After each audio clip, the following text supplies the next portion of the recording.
And Sheldon with BJC. Sure. She asked a lot of the questions I was going to.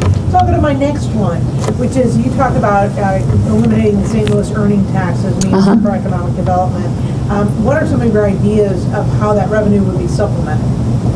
Well, this is the question that these guys back here in the media keep asking. And you know what? The reason I don't suggest anything is because then everybody gets sidetracked on why that shouldn't be the revenue source. It should be something else. What I want to do, and the way I'm proposing to do it, is once again, let's do it over a 5-year period or a 7-year period.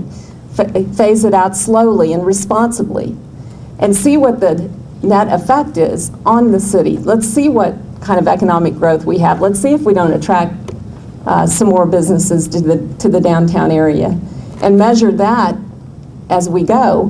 And I'm willing to work with local officials to figure out, you know, it may be a combination of things that we have to do.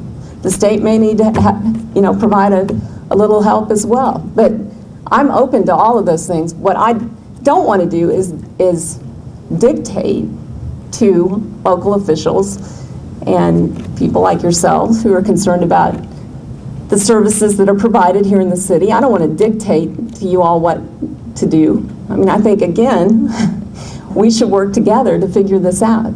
But it seems like that most people can agree that there is a common goal that they'd like to get rid of that earnings tax. So let's set that goal and figure out a way to do it. Get it done. Get her done. I think there was some other questions. It was the same. I was going to Same. It was a tailor off of that because I think one of the challenges of that question is the last I've checked, the earnings tax almost exclusively pays a percentage anyway, the 1% in St. Louis, fire and EMS, or fire and police. So I think the challenge has been if you eliminate that, there's a definite need for an immediate replacement of how do you pay for fire and how do you pay for police. And so the challenge, I think, is why the question continues to come up. The long-term solution is probably more difficult than we need an immediate solution if it's eliminated. I think it goes into the general revenue fund of the city. And I don't believe it's earmarked for anything in particular, but I mean, you're right, that all of those services are supported, and that's a component of that revenue. If you were elected governor, and at the end of your term, if you were to accomplish, let's say, 3 things, what would they be? What are your 3 main priorities? Well, I would definitely think that we need to focus on the economy and make sure that we are continuing to expand Missouri's economy and set in place those kinds of government policies that help enhance and make that happen. And sometimes that's government getting out of the way as well. So I don't want to exclude that. But I would like to see us become,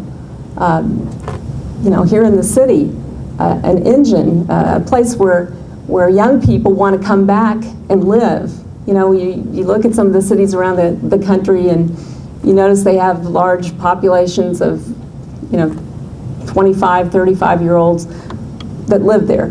I want to make sure that we provide that kind of economic environment where kids want to come back and get a job here and raise their families. And so measuring how many jobs are created and making sure that those are good jobs, well-paying jobs in industries that are moving forward into the 21st century is, I think, probably my first priority. My second priority is that you have to have the educational infrastructure to support that.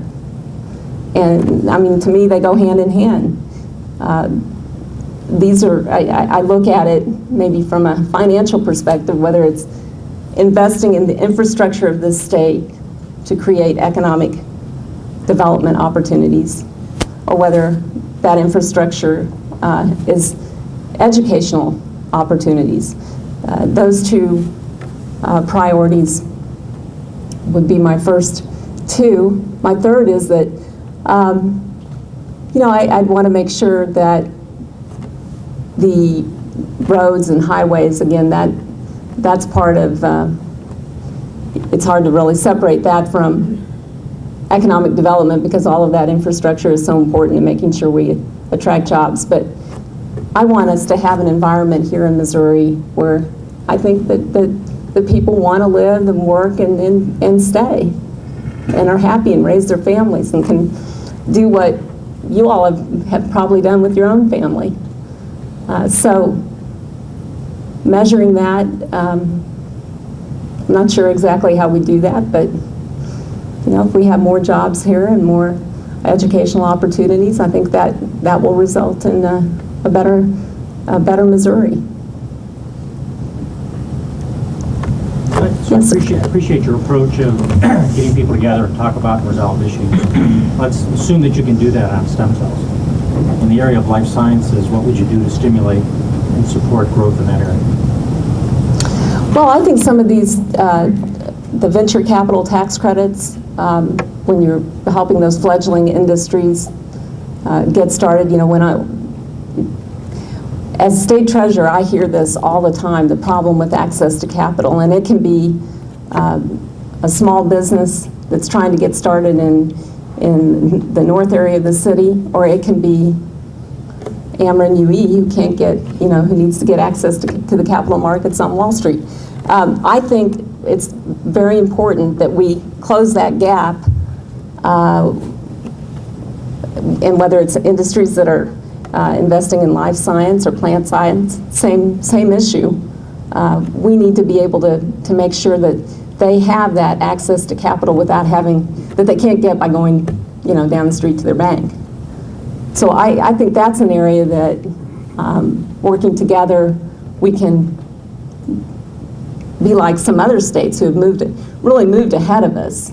We were ahead for a while, I believe, on actually using tax credits as a model for other states in that gap financing is what I would refer to it as. But I think we need to get back there, because that's where those jobs are going to be created.